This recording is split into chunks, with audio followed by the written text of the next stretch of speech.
Hey everyone, Dave Lee here with another Blu-ray review video. In this video, we'll be taking a look at the latest wave from Viavision's IMPRINT label. This is wave 4, I believe. We've got 5 new titles to take a look at, so let's get into it.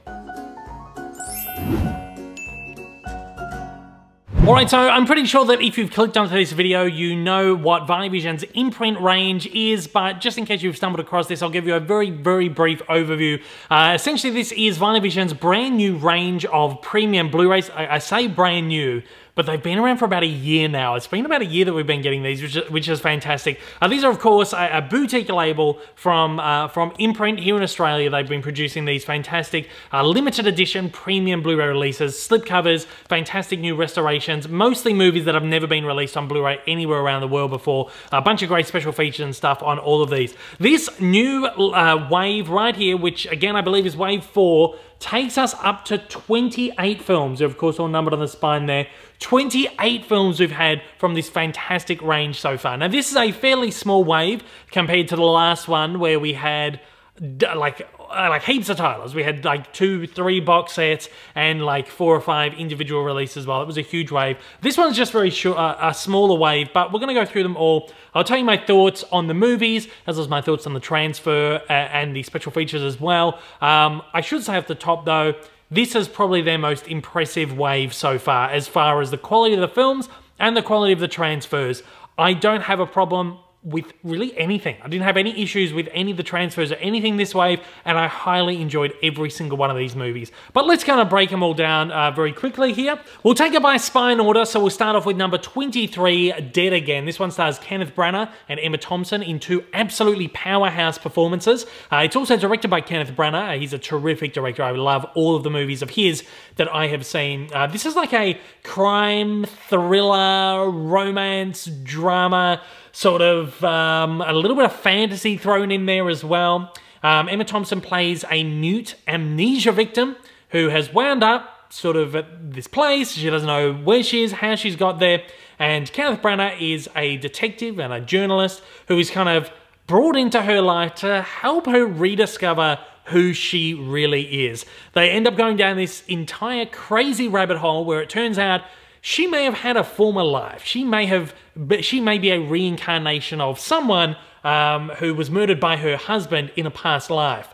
The further it spirals out, these two realize that they may be linked over time. They may both be reincarnated and may have crossed each other's paths over the future. They've crossed each other's paths in the past. And hence the tagline here, how many times would you die for love, or can you die for love? Robin Williams is in here as well as kind of a friend of Kenneth Branagh's character. He's only a very small role in this though, and he's in maybe 2 or 3 scenes, or he's in it very briefly, but really fantastic, dramatic, sort of comedic, dramatic performance in there from Robin Williams. I'm a huge Robin Williams fan, and this is one of the last films of his I actually hadn't seen, so I'm really glad to kind of fill that gap in my collection as well. It's just a terrific film. Really fantastic. I love there's like twists and turns and just really crazy dramatic storytelling. You cannot predict it. Every step of the way you're thrown through all these twists and turns. It's just completely unpredictable. The transfer on this is stunning, really great transfer. It's not a colorful movie, but the colors are really nice. It's kind of deep black levels as well. Fine grain, really fine grain, which I really loved about this, and very crisp and clear image as well. It's what you would expect from a movie that was shot on film and released in 1991, really. As far as special features go, there is 2 audio commentaries on here, one with the producer, Lindsay Dorn, and screenwriter Scott Frank, and another with the director and star Kenneth Branagh. Both were recorded in 2000. I had a very brief listen to the Kenneth Branagh one. Really terrific, really in-depth sort of commentary on the film. I've listened to a few of his commentaries in the past, and he's just wonderful. He has such an incredibly creative and visually aesthetic brain. It's really nice to hear him breaking down his films or his artwork. I really loved it. There's also a visual essay on here called A Cut Above, Dead Again, and the Lost Art of the Hollywood Thriller. It's been put together by filmmaker, writer, and programmer Ian Mantagani. It's a really wonderful little visual essay on the film right there as well. There's also a theatrical trailer on there too. So not a whole lot of stuff on here, but a really nice amount. I should say this range is selling out really quickly, so if you want to get on these, jump on them as soon as possible. Next up is number 24, Year of the Dragon, starring Mickey Rourke. This is Mickey Rourke stars like this hard-edged, hard-boiled New York detective who is sent to Manhattan's Chinatown to investigate a slew of assassinations and mob hits and all these underground kind of mob things that are going on. He's essentially sent in to clean up Chinatown and all these kind of mob goings on. This is a film that is very controversial. When it first came out, it was incredibly controversial, particularly in the way that it depicts I guess, Chinese culture, or particularly Chinese Americans. It's a bit of a tone-deaf movie, and it was yeah, again, it was very controversial when it first came out. Mickey Rourke's character is also a very controversial character. He's a character that you cannot like. He's a character you cannot be drawn to or feel any kind of remorse or connection to, because he's just such a horrible bad guy. And he's completely racist and sexist and all of these things, and he's abusive, not only to those around him but to himself. And you know, a lot of times you can connect with a down and out of his luck kind of character who has no redeemable qualities. You can kind of find some sort of connection with them or some sort of sympathy for them. Not with this character. This is just a character that you just absolutely hate. You absolutely loathe him through and through. And in effect, you kind of end up disliking the movie as well, because it's a very unlikable film. But it is also a really good movie too. Despite all this controversial stuff and all the kind of racial undertones and the misogynistic undertones and stuff, it's a really well-made movie, and the story is actually really quite riveting and gripping. And I think that's why it is such a big cult favorite, this film, because it is a film that puts you in two minds. And I think we got to approach movies like this through that lens of addressing why don't we like it and why do we like it, and kind of how can a movie that is so well made and so beautifully told also be so horribly told and so have so many values in there, so many negative values that we don't like. In that, I think that it is a really fantastic movie to watch and just dissect and view through that kind of lens. This one has a bunch of special features on there. It's got an audio commentary by the director. It's also got an audio commentary by the film critic Peter Tongret. That's a newly recorded one. He very precisely breaks down the controversies behind the film and essentially what I've been talking about. And the one with the director was recorded back in 2005. There's also an interview, a brand new interview with composer David Mansfield on here. A brand new feature and a brand new video essay are on here as well, which are both really fantastic little special features, and a theatrical trailer and a photo gallery too. So a quite really nice selection of stuff on there and really high quality special features, as all of the imprint ones are. So I would say definitely check this one out, but go into it with a very open mind about the way that you view it and the way you assess it. Next up is number 25, which is At Close Range. This is a crime thriller which stars Christopher Walken and Sean Penn in two absolutely incredible performances. Some of the best performances I've ever seen on film, like no word of a lie. This is a crime story. It's based on a true story. Christopher Walken's like the patriarch of a crime family, and he's got a bunch of sons, and he tries to recruit them all into his crime family and essentially make them his underlings to go out and do his crimes and whatever. And he successfully recruits a number of his sons, but one of them, played by Sean Penn, is very reluctant to get involved in these underground dealings. He wants to kind of run away with his girlfriend and get away from his father and all this, you know, these illegal activities and stuff, and just start a fresh life. But once you get out, they pull you back in, as they say in The Godfather, and it's really this fight between Sean Penn and his father, trying to break free from that evil grasp. And man, is Christopher Walken absolutely evil in this. His performance is crazy, like absolutely scary, bone-chilling. It's the best performance I've ever seen from Christopher Walken. I still haven't seen King of New York, which is apparently incredible, but as far as the ones I've seen so far, This performance in this movie is absolutely unmatched, and Sean Penn is terrific in this too. This is kind of he's quite young in this. 1986 this movie was. I loved this. I didn't go into it knowing much about it, but it just came out just an absolute fan. This one's directed by James Foley, so just really, really wonderful movie. I highly, highly recommend this. It's got a great slew of special features on here as well. It's got an audio commentary by the director, James Foley, and film historian Nick Redman, which was recorded in 2015. An interview with director James Foley from 2018, which is a really wonderful little interview. It's also got an interview with former reporter and author of Jailing the Johnson Gang, the article that the film was based on. This is a brand new review which was recorded this year, especially for this release. Also got a brand new interview with composer Patrick Leonard, and it's got a short feature of the key geographic locations of actual events, which is newly produced for this as well. It's got a isolated score track, which is wonderful. I always love when movies offer up an isolated score track. Really great way to study film and how music affects film, or how film affects music. So there's an isolated score track on there, which is great. Theatrical trailer and a photo gallery on there as well. Again, the transfer on this is absolutely terrific. I actually don't think I mentioned anything about the transfer on that one, but the transfer on that's great too. It's a really gritty film, so imagine that it looks really gritty, a lot of film grain, but really well managed and very crisp and clear. And I guess the same can be said about At Close Range too, because it's a very gritty, dark movie as well. It's got that really great fine grain and deep black levels and stuff like that. Not a very colourful movie at all. Highly recommend this movie. I absolutely, absolutely loved it.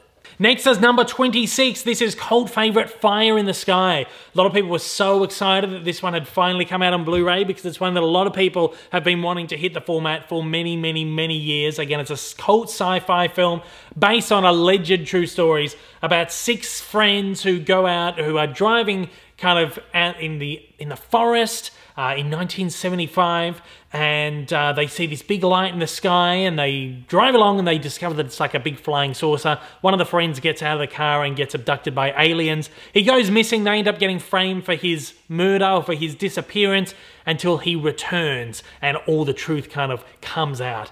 It's a good movie. I understand why it's a cult film, because it's not one that's exactly commercially viable. It's a bit long too, it's a bit long-winded, it goes on a little bit long, but it is a really nice, slow-boiling thriller where even you start to kind of question what's actually happened with these characters.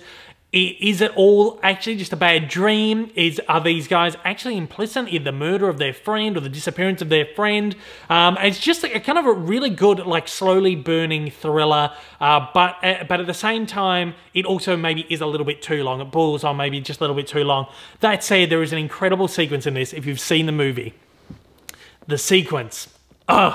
It's one of the most harrowing, most confrontational things you'll ever see in like a science fiction film. And I think that's why this has become so ingrained as a cult classic, because the last act of this movie is just absolutely off the charts, and I wasn't expecting it at all. This is directed by Robert Lieberman, and it stars a huge cast of people in here, who are D.B. Sweeney, Robert Patrick, Craig Sheffer, Peter Berg, and James Garner.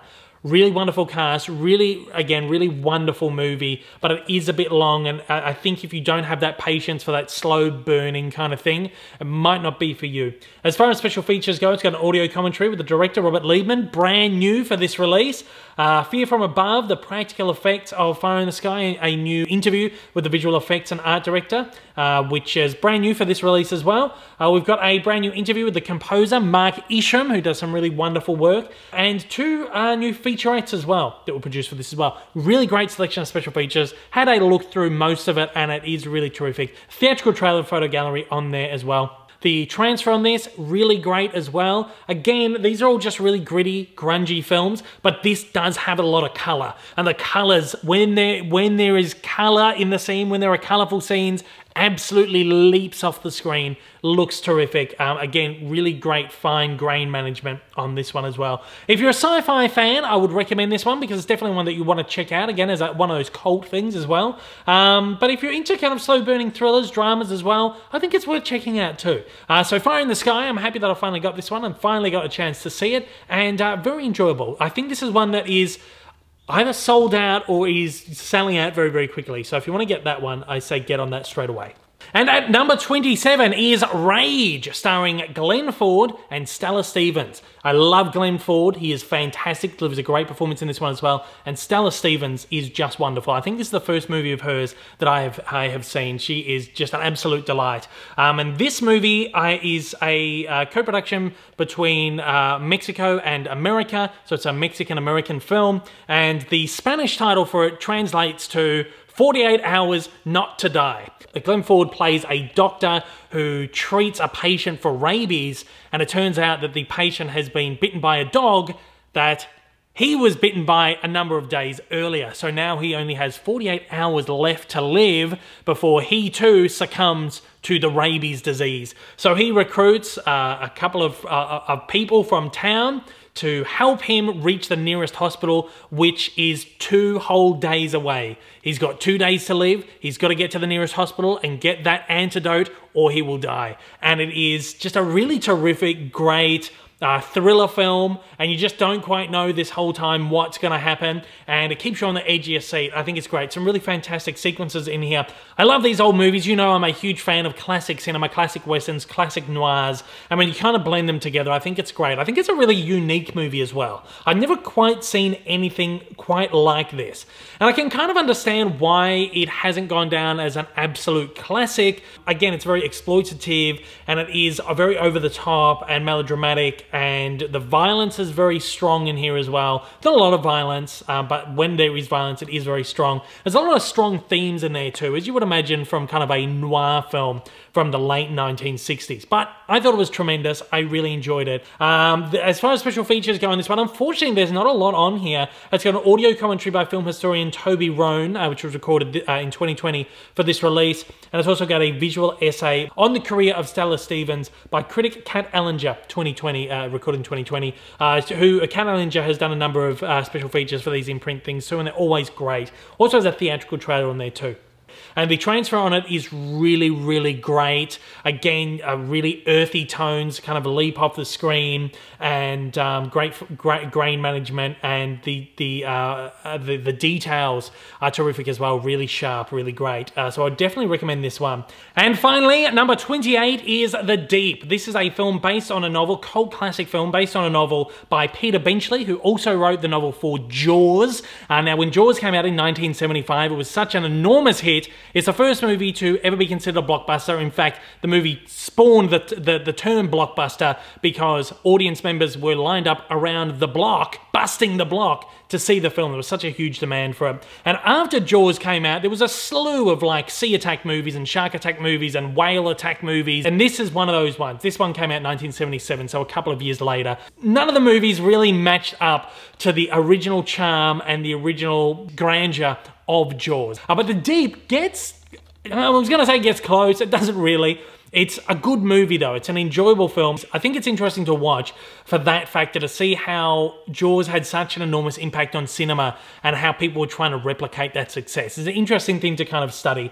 It stars Nick Nolte as well as Jacqueline Bisset, and Louis Gossett Jr. is in here as well, fantastic, and Eli Wallach, and Robert Shaw, who was in Jaws, and he sort of plays the same kind of gruff, grouchy seaman. So it's kind of quite funny to watch that it's almost the exact same character in here. Nolte and Bisset star as this couple who go on this scuba diving excursion off the Bermuda coast, and while they're at it, they end up discovering this shipwreck from World War II and a bunch of treasure. And when they uncover this treasure, they unwillingly get caught up in all sorts of things with the local underground drug dealers and traffickers and gang members, and they just sort of get caught up in this whole kind of conspiracy thing, and it's a lot of fun. It's like one of those sunken treasure action adventure kind of pulpy kind of things. It's got a bunch of special features on here. I don't know if much of it is new. Now, I thought this was a first time release on Blu-ray, but it's not. There was actually a previous release here in Australia, actually, but I think Umbrella released that one. There's an audio commentary by actress, director, and producer Elena Douglas, which is brand new, specifically for this edition right here. The Making of the Deep, which is a vintage documentary, and it's got selected scenes from the 3-hour special edition. There's a 3-hour cut of this movie. It's quite long as it is. It's just over 2 hours, but yeah, there's a 3-hour version. I'm not sure if there was like a television cut or something. It doesn't have the whole 3-hour version, but it's got select scenes from that version. Also has a theatrical trailer, so it's fairly slim on content there. And if you already own the movie, you probably don't need to buy it again unless you really love it and you want the special edition, or you want to add it to your imprint collection right there. And it looks great. The transfer is fantastic. It's not as great as some of the others, but the colors in here are really, really wonderful. I believe the transfer on this is probably the same as the previously released version. Doesn't say anything about it being a brand new a transfer or a brand new presentation of the film. It just says 1080p high definition presentation. So I would say it is exactly the same. But look, I enjoyed it. I thought it was a fun romp, but again, a cult classic movie. Definitely check that out if you're interested.